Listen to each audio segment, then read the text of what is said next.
This is Jerry Gaffney with a story called Driving to Zagreb. It contains swearing, sexual references, drug use and racism. If you'd rather read this story, you can do so at jerrygaffney.com. Marianne is in her brother Winston's office. They're chatting, looking very relaxed. She sees me looking in her direction and smiles, waves. I smile back, then turn again to my computer. I'm finessing the listing for an expensive house in Kensington. Some subtle animation, a golden light shifting towards evening, a sense of comfort, stability and continuity. A red ball bounces softly along the hallway, just visible in the doorway on the left. I've added some sound, almost inaudible. A slight scampering that might be a young child or a dog chasing the ball. A creak of floorboards. A soft wind stirring the leaves in the trees outside. The transition takes several seconds, then repeats. In the actual house, Winston or his suited lackeys will have made sure that there is a smell of coffee and fresh bread and new-mown grass, or at least not one of damp and neglect. I imagine if I hadn't met Marianne before I knew Winston was her brother, would we ever have ended up in a relationship? He's such a dickhead that anyone with him is tarnished by association. But I did meet her on the tube on my second day at the job. There was one seat vacant by the door at the end of the carriage and we were both aiming for it. I stepped back to let her have it, but she did the same. "I'm getting off soon," she said. "Me too." So the seat stayed awkwardly empty until the next stop, Baker Street, where a young guy with loud headphones came on board and dropped into it. She and I looked at each other. "See," I said, "you lost your chance." "You lost yours," she said, and smiled. Having thus breached tube etiquette, we lapsed into the customary isolation of the London commuter. We both got off at St. John's Wood, that hotbed of real estate agents.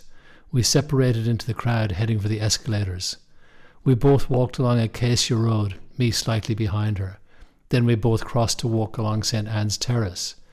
As we both turned onto St. John's Wood Terrace, she looked back at me and I held up my hands. "Honestly, I'm not following you." "Glad to hear it," she said. "You should probably know I'm an Aikido Shodan." "I'm a Nodan," I replied, and she laughed. I was pretty pleased with my verbal wit, not usually one of my strong points. When we both turned to enter the same real estate agent, the coincidence became too much to ignore and we introduced ourselves. I told her I'd started working the previous day and that I was an animator. "Great," she said. "This place could do with a little life. Are you like Dr. Frankenstein?" I laughed. "It's alive," I mimicked. "But that's a reanimator." We exchanged names. "Marianne, Declan." "You're Irish," she said. "Correct," I replied.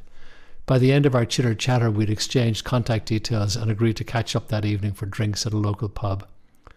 In the weeks after that, we really hit it off. On weekends, we stayed at either her flat or mine, went to movies or for walks, and generally hung out together. My flat was small but comfortable, a cosy basement with 2 bedrooms and a shared living space and kitchen, and I shared it with my Australian friend Jimmy. The one little piece of information I'd not mentioned to Marianne was the fact that my flat was in fact not actually mine in any formal sense. Jimmy had occupied it and subsequently invited me to share.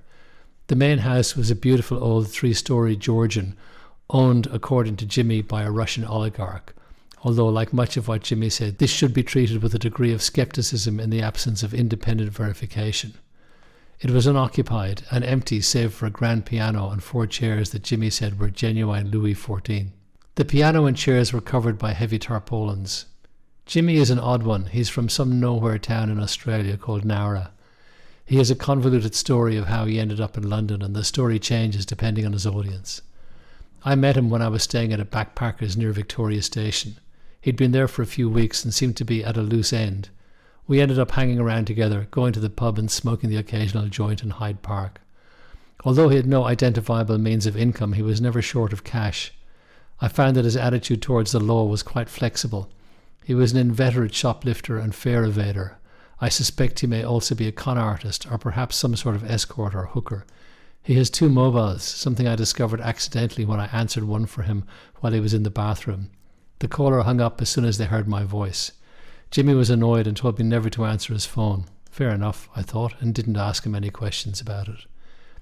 He's always immaculately dressed and in fact would have fitted into the real estate business much better than I did.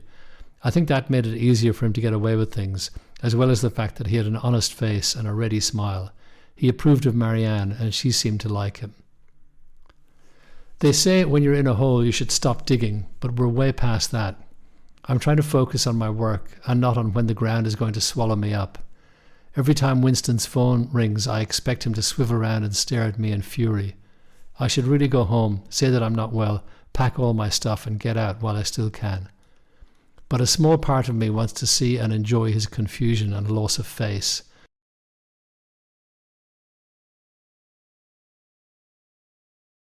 I don't normally dislike people, but I have a deep antipathy towards Winston that goes beyond an aversion to his supercilious, entitled attitude. Mind you, I'm not alone. Everyone in the office either hates him or is afraid of him, or both.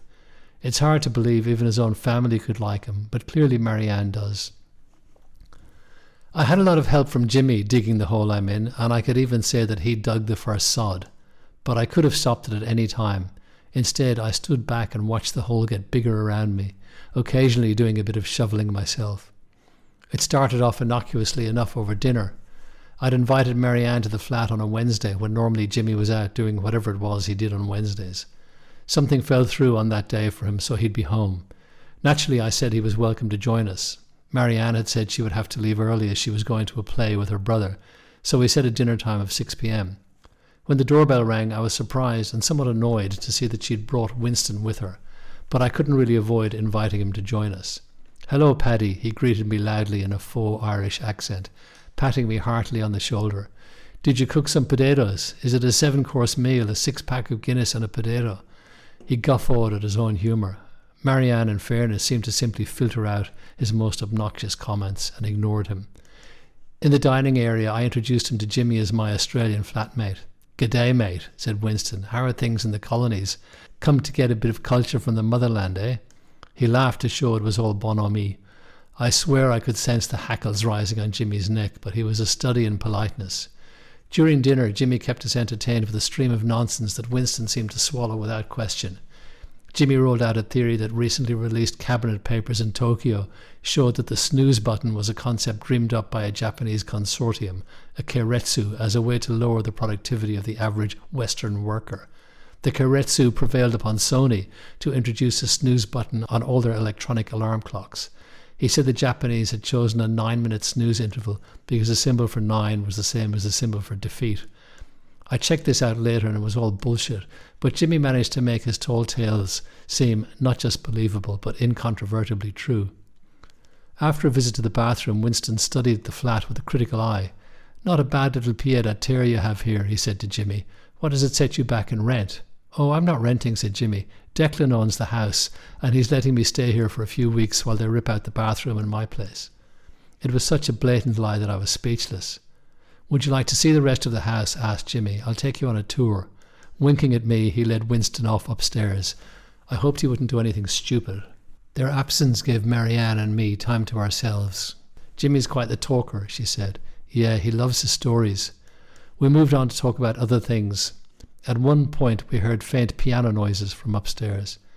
It didn't really occur to me then to think that Marianne might have believed Jimmy's statement that I owned the house. It seemed plainly ludicrous. When they came back downstairs, it was quickly apparent that Jimmy had been spinning more stories. "Jimmy says you're waiting for your sister to take the furniture so you can start painting upstairs," he said. "You have a sister?" asked Marianne. "You know, we organise a lot of European removals. I could have the furniture moved for you," said Winston. He was probably re-evaluating my potential value as a future client. I hesitated. "Where does she live?" he asked. At that point, I jumped into the hole and helped Jimmy dig. "Zagreb," I answered. "What the hell is she doing in Zagreb?" he asked. "We're not close," I explained. "She's 10 years older than me. She went to school in Switzerland and I only saw her if she came home for school holidays." I had no idea where this stream of information about my imaginary older sister came from. I had no idea why I'd nominated Zagreb. Where was it actually? Croatia? Perhaps I'd spent too much time hanging out with Jimmy, or maybe I had a previously untapped skill that was emerging under pressure. Winston's attitude by the time he and Marianne were leaving for their play was quite different to that on his arrival. I'd clearly moved up in the world from peasant to landed gentry. And Jimmy and Winston had become the best of friends and had organised to play tennis the following week. I'd never seen Jimmy do so much as watch the sports news, let alone run for a bus, so his newfound athletic status was yet another surprise to me. After Marianne and Winston had left, Jimmy and I went to the local for a couple of pints. "That guy is such a wanker," he said. "How can you stand to work for him? I thought you'd hit it off. Didn't you organise a play date?" "Very funny. By the way, well done in Zagreb. Where did that come from?" "I have no idea. You're a natural. I could train you up." I laughed. "Thank God Marianne's not like him," I said. "It's a bad sign if she has family like that," he said. "Maybe you should consider moving on." I was offended. "I really like her, and she's nothing like her brother." "You poor smitten lamb," he said. "You have no idea." That's not a very nice thing to say. "Look, you're here in the heart of Imperial Britain. You've managed to get your hands on some prime crumpet, but don't kid yourself that there's any future in it. You know as well as I do. Actually, you know better than I do what the empire was built on. Irish navvies in London, Indian and African slaves, the oppressed and downtrodden around the world. Look what happened to the original inhabitants of Australia when they were discovered." "Well, maybe you shouldn't hang out with him." I was angry and he'd hit a sore spot. I did feel uncomfortable and somehow inferior around Winston. Maybe some racial memory was kicking in. "Oh, I like hanging around with the ruling classes," he said. "You never know where it might lead." "Aoife is your sister's name," Jimmy told me a few days later. "I had to tell Winston your sister's name. That's a good Irish name, isn't it?" "Yeah," I laughed. "I'm impressed. You didn't have to spell it for him, did you?" "No, I knew a girl called Aoife once. How do you spell it?" I told him. "Jesus," he said, "how the hell does that work?" "It's phonetic." I was oddly pleased that my imaginary sister now had a name. A few weeks later, Jimmy phoned me at work. This was an unusual event. "Listen," he said, "I'm here with Winston. He's got a truck going empty to Zagreb tomorrow to move some expat back to merry England. He can get rid of the piano and chairs, drop them off at Aoife's on the way."